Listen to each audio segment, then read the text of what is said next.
مفتی صاحب کی بارگاہ میں میرا سوال ہے کہ وحی اور الہام میں کیا فرق ہے؟ وحی اور الہام میں فرق تو بہت اعتبار سے فرق ہے۔ نمبر ایک، وحی جو ہوتی ہے وہ انبیاء کرام علیہ السلام کے ساتھ خاص ہے، غیر نبی کو کبھی وحی نہیں ہو سکتی۔ جہاں قرآن و سنت میں وحی کے الفاظ غیر نبی کے لیے استعمال ہوئے بھی ہیں تو اس کا مطلب الہام ہی ہوتا ہے، جیسے قرآن مجید فرقان حمید میں سورہ مائدہ میں حضرت سیدنا عیسیٰ علیہ نبینا و علیہ السلام کے جو ساتھی ہیں، حواری جو تھے، ان کے لیے اوحیتو کے الفاظ استعمال ہوئے ہیں کہ میں نے ان کی طرف وحی کی، تو اس کا مطلب الہام کرنا۔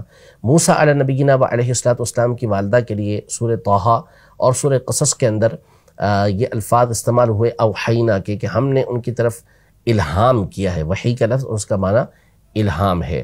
اسی طرح جیسے شہد کی مکھی کے لیے بھی یہ الفاظ استعمال کیے کہ وَأَوْحَىٰ رَبُّكَ، تو اس کا معنی بھی یہی ہے کہ اس کے دل کے اندر اللہ پاک نے کوئی چیز داخل کر دی۔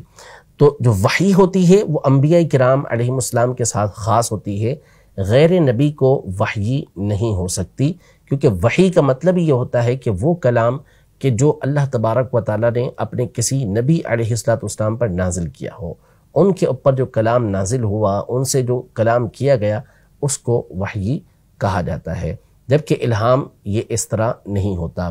نمبر دو یہ کہ انبیاء کرام علیہ السلام کے لیے وحی کا ہونا ضروری ہے۔ جو بھی نبی علیہ السلام ہوں گے ان پر وحی ضرور ہوگی، جبکہ اولیاء کرام کے لیے الہام کا ہونا ضروری نہیں ہے۔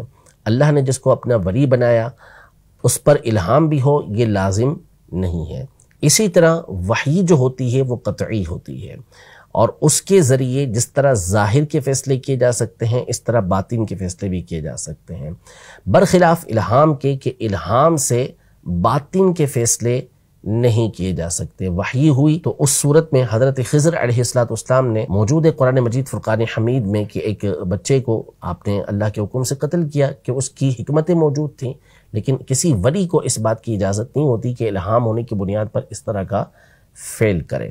تو یہ بات واضح ہے کہ جو الہام ہے اس کے ذریعے سے صرف ظاہر کے فیصلے تو ہو سکتے ہیں، باطن کے فیصلے نہیں ہو سکتے۔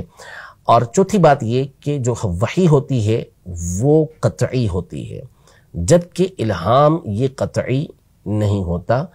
وحی کے ذریعے سے احکام شرعیہ کا ثبوت ہوتا ہے، نئے احکام اس کے ذریعے سے ثابت ہوتے ہیں۔